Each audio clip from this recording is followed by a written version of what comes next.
और सीधे आपको दिखाएंगे तस्वीर हम रक्षा मंत्रालय के 2 दफ्तरों का उद्घाटन किया जा रहा है। सीधी तस्वीरें दिल्ली से। सॉरी मंत्री जी गए, पहले उन्हीं का नाम ध्यान आ रहा है। हमारे आदरणीय प्रधानमंत्री जी Shri Hardeep Singh ji Puri, honourable minister for housing and urban affairs Shri IAG Bhatt, MIS defence Shri Kaushal Kishore ji, MIS housing and urban affairs, वरिष्ठ अधिकारी वर्ग और मीडिया के मित्रगण, देवियों एवं सज्जनों,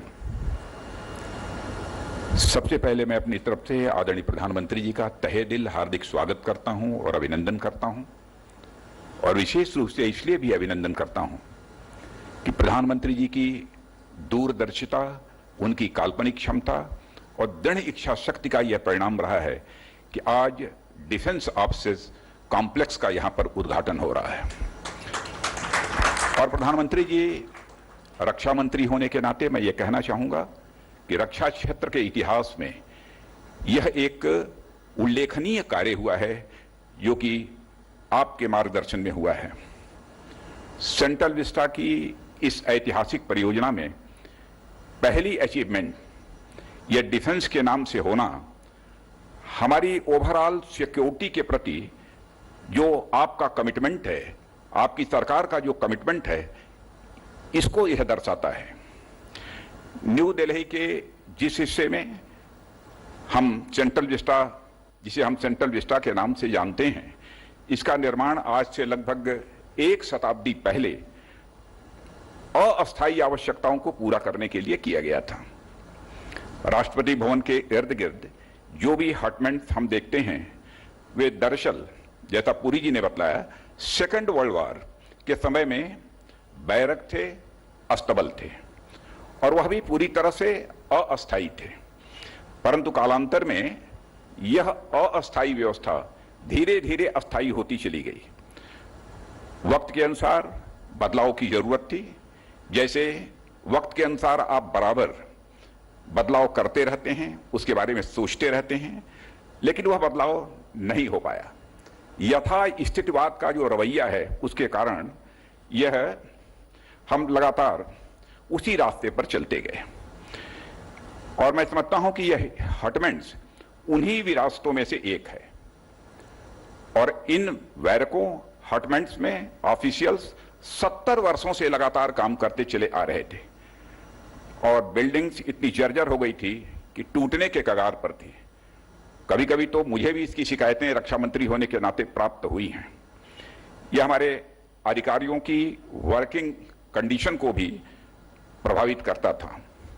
और इस हटमेंट का फैलाव सेंट्रल विस्टा की 91 एकड़ भूमि पर, जैसा मुझे बताया गया है, जिसके कारण इस जगह का जो ऑप्टिमम यूटिलाइजेशन जितना होना चाहिए था उतना ऑप्टिमम यूटिलाइजेशन इसका नहीं हो पा रहा था। लेकिन जैसा मैंने कहा कि आपने ही अपनी दृढ़ इच्छा शक्ति का परिचय देते हुए अपनी काल्पनिक क्षमता के आधार पर इतना बड़ा यह फैसला किया है, जिसके परिणाम स्वरूप यह कॉम्प्लेक्स बनकर तैयार हुआ है। जैसा आपको बताया गया है कि 7000 से अधिक कर्मचारी और अधिकारी इस कॉम्प्लेक्स में पहले की अपेक्षा कहीं अधिक अच्छी वर्किंग कंडीशन में, अधिक इफिशिएंसी के साथ वह काम कर सकेंगे। और प्रधानमंत्री जी, यह कॉम्प्लेक्स 21वीं सदी के ऑफिसर्स के लिए हर प्रकार से उपयुक्त है और हर तरह की सुविधाएं भी इस डिफेंस कॉम्प्लेक्स में उपलब्ध हैं, ऐसा मुझे बतलाया गया है। और साथ ही लोकेशन के कारण विभिन्न ऑफिसर्स के बीच तालमेल भी पहले की अपेक्षा अधिक बढ़ेगा, क्योंकि हटमेंट्स और बैरक्स में यह संभव नहीं था, लेकिन यहां पर कोलोकेशन होने के कारण विभिन्न ऑफिसर्स के बीच जो कोऑर्डिनेशन होना चाहिए, स्वाभाविक रूप से वह कोऑर्डिनेशन बढ़ेगा। और प्रसन्नता का विषय है, जैसा पुरी जी ने भी बताया, कि कोविड के चैलेंजेस के बावजूद निर्धारित समय में, माने 1 साल के अंदर ही यह पूरा हो गया।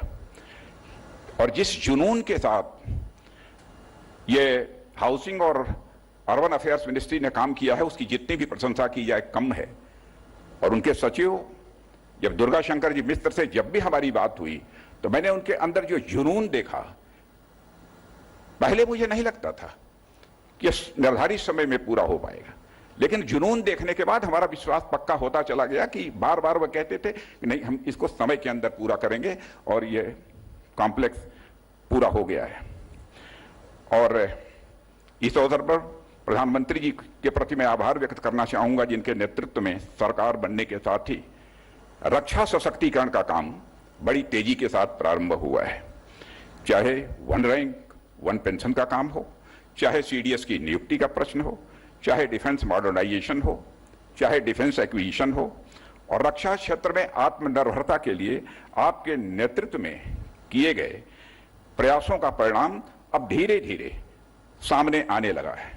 मैं समझता हूं कि इसमें बहुत विस्तार में जाने की आवश्यकता नहीं है, लेकिन मैं यह भी कहना चाहूंगा कि यह तो अभी एक शुरुआत मात्र है, और सेंट्रल विस्टा के रीडेवलपमेंट की शुरुआत नेशनल वार मेमोरियल के साथ होना, मैं समझता हूं स्वयं इस प्रकार की आपकी दूरदर्शिता और हमारी सेनाओं के प्रति आपके कमिटमेंट को यह दर्शाता है।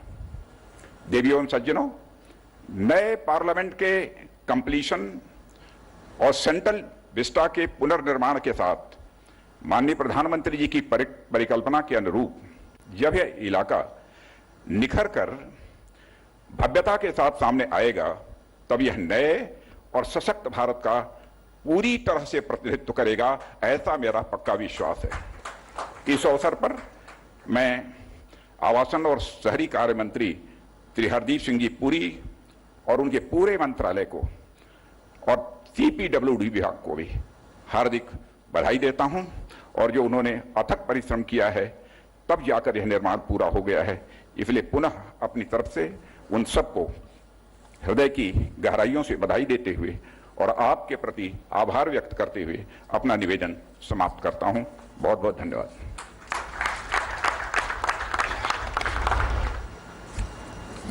धन्यवाद श्रीमान।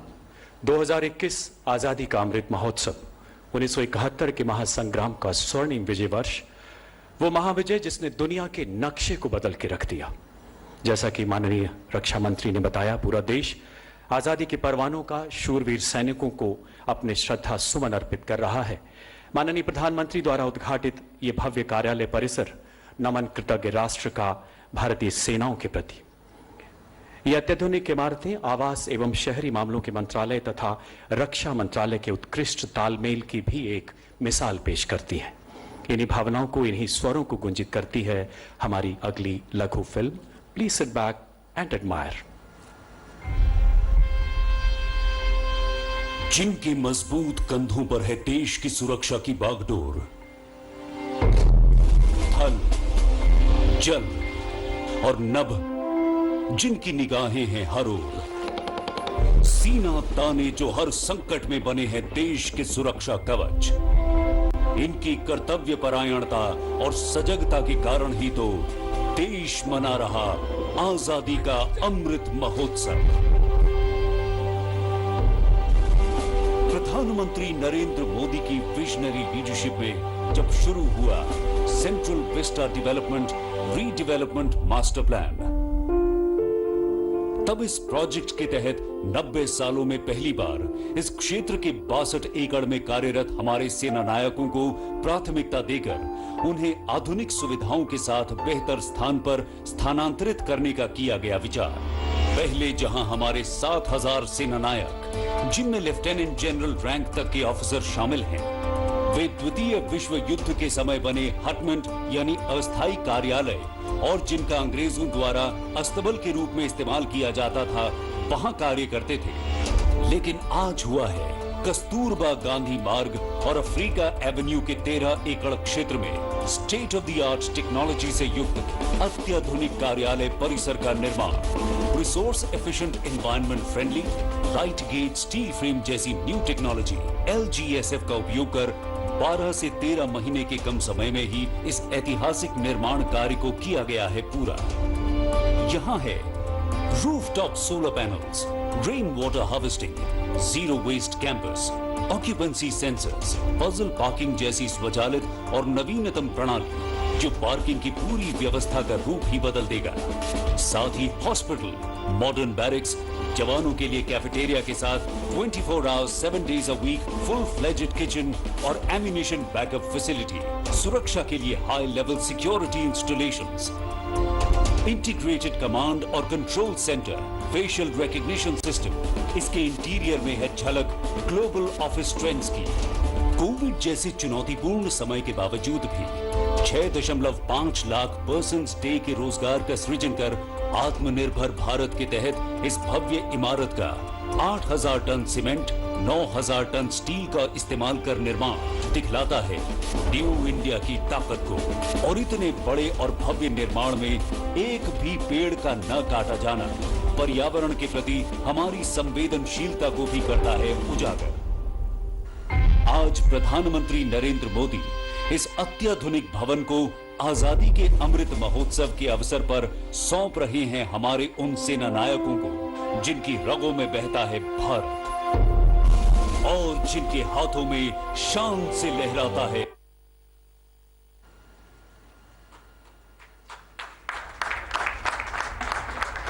ये हिंद था आबाद, ये आबाद रहेगा, जलवा युगों युगों तलक ये शाद रहेगा, लहराता रहेगा जहां में यूं ही तिरंगा, ऐसे ही जिंदाबाद जिंदाबाद रहेगा. Ladies and gentlemen, the Central Vista Master Plan stands out as a glowing testimony to the indomitable spirit of Honorable PM's Atmanirbhar Bharat. A comprehensive website has been designed to capture the historical journey of this mega project. देवी और सज्जनों, अब समय है इस website के अनावरण का. मेरा माननीय प्रधानमंत्री से सादर निवेदन, कृपया अपने कर कमलों द्वारा इस वेबसाइट का शुभारंभ करें. माननीय प्रधानमंत्री महोदय.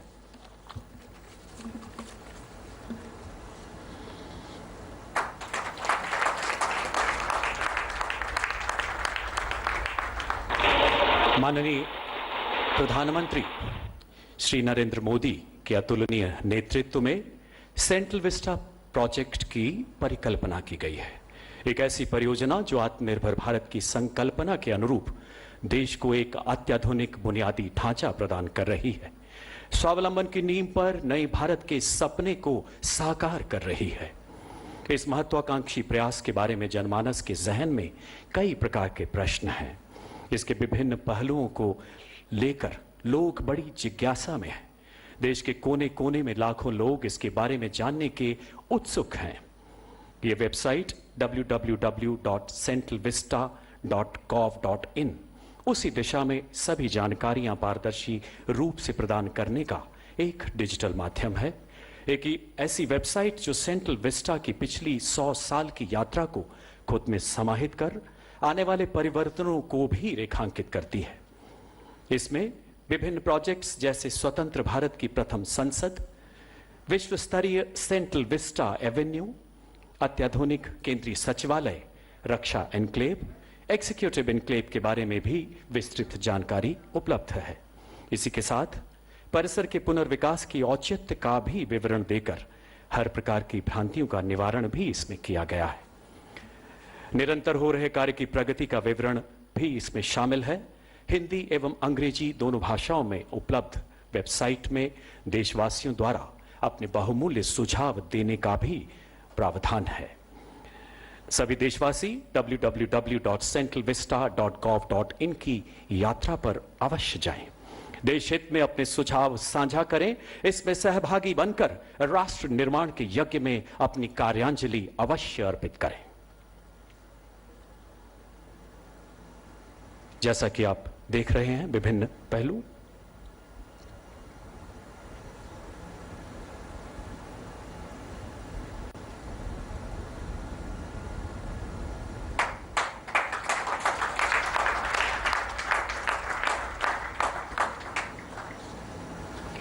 हृदय में राष्ट्रभक्ति की प्रचंड लौ, सांसों में पुरुषार्थ की ऊर्जा, राष्ट्र सर्वोपरि जिनका जीवन मंत्र है. मैं माननीय प्रधानमंत्री जी से विनम्र अनुरोध करता हूं कि हम सबको अपना आशीर्वचन दें, अपने संदेश से हम सबको अनुग्रहित करें. माननीय श्री प्रधानमंत्री जी.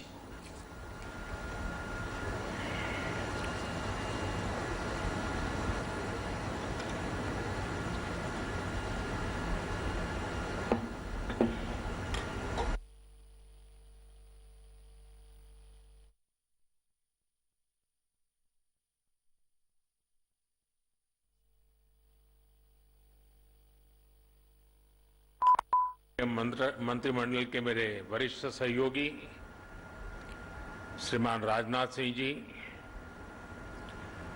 Hardeep Singh Puri ji, Ajay Bhatt ji, Kaushal Kishore ji, chief of defence staff general Bipin Rawat ji, तीनों सेनाओं के प्रमुख, वरिष्ठ अधिकारीगण, अन्य महानुभाव, देवियों और सज्जनों, आजादी के 75वें वर्ष में आज हम देश की राजधानी को नए भारत की आवश्यकताओं और आकांक्षाओं के अनुसार विकसित करने की तरफ एक महत्वपूर्ण कदम बढ़ा रहे हैं। ये नया डिफेंस ऑफिस कॉम्प्लेक्स हमारी सेनाओं के कामकाज को अधिक सुविधाजनक, अधिक प्रभावी बनाने के प्रयासों को और सशक्त करने वाला है। इन नई सुविधाओं के लिए डिफेंस से जुड़े सभी साथियों को मैं बहुत बहुत बधाई देता हूं। साथियों, आप सभी परिचित है कि अभी तक डिफेंस से जुड़ा हमारा कामकाज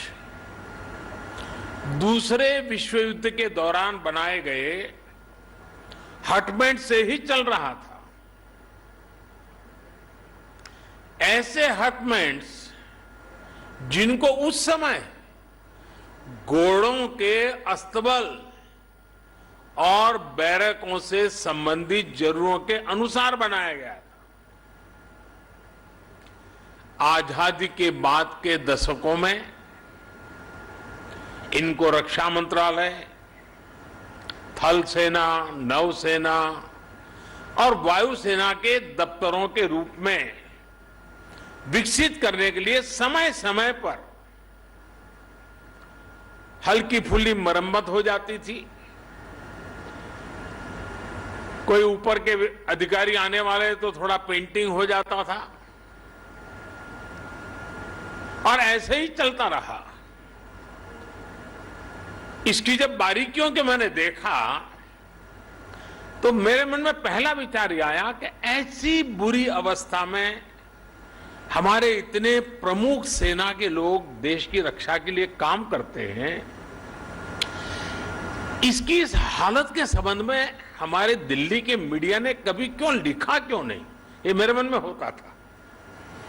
वरना ये ऐसी जगह थी कि जरूर कोई इनको आलोचना करता कि भारत सरकार क्या कर रही है, लेकिन पता नहीं किसी ने इस पर ध्यान नहीं दिया। इन हटबैंड्स में आने वाली परेशानियों को भी आप लोग भली भांति जानते हैं। आज जब 21वीं सदी के भारत की सैन्य ताकत को हम हर लिहाज से आधुनिक बनाने में जुटे हैं, एक से एक आधुनिक हथियारों से लैस करने में जुटे हैं, बॉर्डर इंफ्रास्ट्रक्चर को आधुनिक बनाया जा रहा है, चीफ ऑफ डिफेंस स्टाफ के माध्यम से सेनाओं का कोऑर्डिनेशन बेहतर हो रहा है, सेना की जरूरत की प्रोक्योरमेंट जो सालों साल चलती थी वो तेज हुई है, तब देश की रक्षा सुरक्षा से जुड़ा कामकाज दशकों पुराने हटबैंड से हो, ये कैसे संभव हो सकता है। और इसलिए इन स्थितियों को बदलना भी बहुत जरूरी था। और मैं ये भी बताना चाहूंगा कि जो लोग सेंट्रल विस्टा के प्रोजेक्ट के पीछे डंडा लेकर के पड़े थे, वे बड़ी चतुराई से, बड़ी चालाकी से सेंट्रल विस्टा प्रोजेक्ट का ये भी एक हिस्सा है। 7,000 से अधिक सेना के अफसर जहां काम करते हैं, वो व्यवस्था विकसित हो रही है, इस पर बिल्कुल चुप रहते थे, क्योंकि उनको मालूम था कि जो भ्रम फैलाने का इरादा, झूठ फैलाने का इरादा है, जैसे ही इस बात की सामने आएगा तो फिर उनकी सारी गपबाजी चल नहीं पाएगी। लेकिन आज देश देख रहा है कि सेंट्रल विस्टा के पीछे हम कर क्या रहे हैं। अब देखिए, अब केजी मार्ग और अफ्रीका एवेन्यू में बने ये आधुनिक ऑफिस राष्ट्र की सुरक्षा से जुड़े हर काम को प्रभावी रूप से चलाने में बहुत मदद करेंगे। राजधानी में आधुनिक डिफेंस एन्क्लेव के निर्माण की तरफ ये बड़ा और महत्वपूर्ण स्टेप है। दोनों परिसरों में हमारे जवानों और कर्मचारियों के लिए हर जरूरी सुविधा दी गई है। और मैं आज देशवासियों के सामने मेरे मन में जो मंथन चल रहा था उसका भी जिक्र करना चाहता हूं। 2014 में आपने मुझे सेवा करने का सौभाग्य दिया, और तब भी मुझे लगता था कि ये सरकारी दफ्तरों के हाल ठीक नहीं है, संसद भवन के हाल ठीक नहीं है। और 2014 में आकर के ही मैं पहला ये काम कर सकता था, लेकिन मैंने वो रास्ता नहीं चुना। मैंने सबसे पहले भारत की आन बान शान, भारत के लिए जीने वाले, भारत के लिए जूझने वाले हमारे देश के वीर जवान जो मातृभूमि के लिए शहीद हो गए, उनका स्मारक बनाना सबसे पहले तय किया। और आज जो काम आजादी के तुरंत बाद होना चाहिए था, वो काम 2014 के बाद प्रारंभ हुआ। और उस काम को पूर्ण करने के बाद हमने हमारे दफ्तरों को ठीक करने के लिए सेंट्रल विस्टा का काम उठाया। सबसे पहले हमने याद किया मेरे देश के वीर शहीदों को, वीर जवानों को। साथियों, ये जो निर्माण कार्य हुआ है, कामकाज के साथ साथ यहां आवासीय परिसर भी बनाए गए हैं। जो जवान 24/7 महत्वपूर्ण सुरक्षा कार्यों में लगे रहते हैं, उनके लिए जरूरी आवास, किचन, मेस, इलाज से जुड़ी आधुनिक सुविधाएं, इन सब का भी निर्माण किया गया है। देश भर से जो हजारों रिटायर्ड सैनिक अपने पुराने सरकारी कामकाज के लिए यहां आते हैं, उनको भी अब उनके उम्र के एक स्थिति पर वो पहुंचे हैं, उनका भी विशेष ख्याल रखना, उनको ज्यादा परेशानी ना हो, इसके लिए भी उचित कनेक्टिविटी का यहां ध्यान रखा गया है। एक अच्छी बात यह भी है, जो बिल्डिंगें बनी हैं वो इको फ्रेंडली है, और राजधानी के भवनों का जो पुरातन रंग रूप है, जो उसकी एक पहचान है, उसको बरकरार रखा गया है, उसको बनाए रखा गया है। भारत के कलाकारों की आकर्षक कलाकृतियों को, आत्मनिर्भर भारत के प्रतीकों को यहां के परिसरों में स्थान दिया गया है। यानी दिल्ली की जीवंतता और यहां के पर्यावरण को सुरक्षित रखते हुए हमारी सांस्कृतिक विविधता का आधुनिक स्वरूप यहां हर कोई अनुभव करेगा। साथियों, दिल्ली को भारत की राजधानी बने 100 वर्ष से अधिक का समय हो गया है।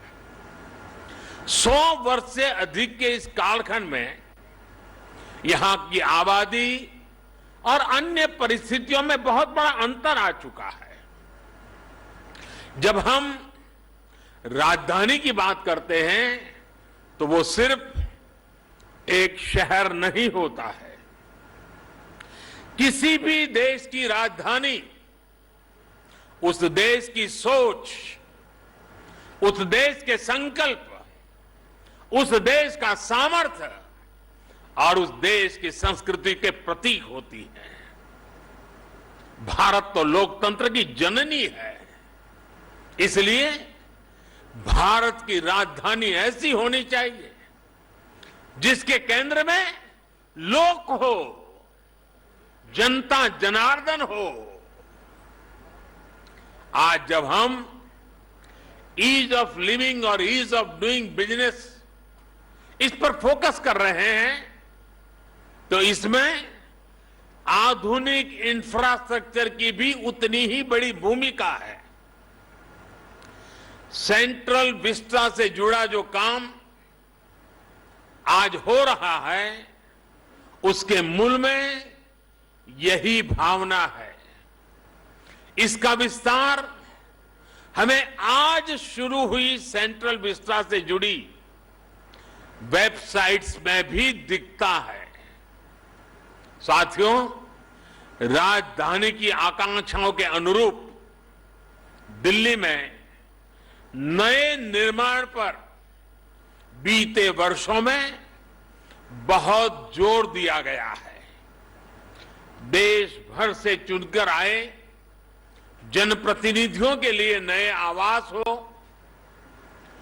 अंबेडकर जी की स्मृतियों को संजोने के प्रयास हो, अनेक नए भवन हो जिन पर लगातार काम किया गया है। हमारी सेना, हमारे शहीदों, हमारे बलिदानियों के सम्मान और सुविधा से जुड़े राष्ट्रीय स्मारक भी इसमें शामिल है। इतने दशकों बाद सेना, अर्धसैनिक बलों और पुलिस बल के शहीदों के लिए राष्ट्रीय स्मारक आज दिल्ली का गौरव बढ़ा रहा है। और इनकी एक बहुत बड़ी विशेषता ये रही है कि इनमें से अधिकतर तय समय से पहले पूरे किए गए हैं। वरना सरकारों की पहचान यही है, होती है, चलती है, कोई बात नहीं, 4-6 महीना तो देर स्वाभाविक है। हमने एक नया वर्क कल्चर सरकार में लाने का ईमानदारी से प्रयास किया है ताकि देश की संपत्ति बर्बाद न हो, समय सीमा में काम हो, निर्धारित खर्च से भी कुछ कम खर्च में क्यों न हो, और प्रोफेशनलिज्म हो, एफिशिएंसी हो, इन सारी बातों पर हम बल दे रहे हैं। ये सोच, ये अप्रोच में आई एफिशिएंसी का एक बहुत बड़ा उदाहरण आज यहां प्रस्तुत है। डिफेंस ऑफिस कॉम्प्लेक्स का भी जो काम 24 महीने में पूरा होना था, वो सिर्फ 12 महीने के रिकॉर्ड समय में कंप्लीट किया गया। यानी 50% समय बचा लिया गया।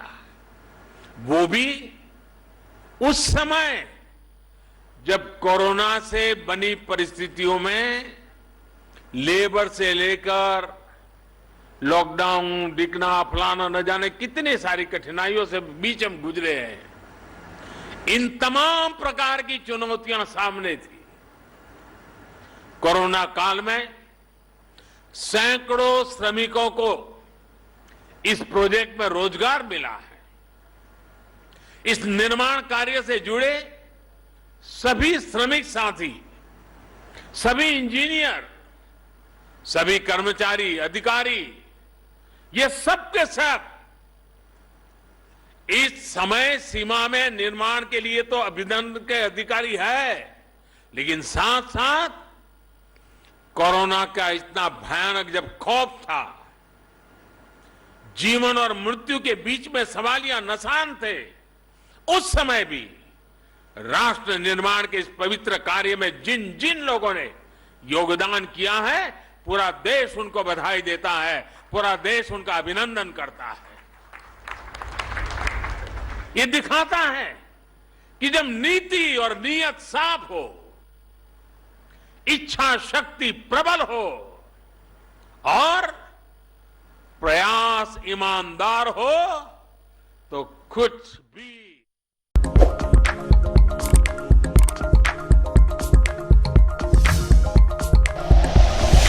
Like and share videos, subscribe करें हमारा चैनल और प्रेस करें बेल आइकॉन। न्यूज़ 11 भारत, सच है तो दिखेगा।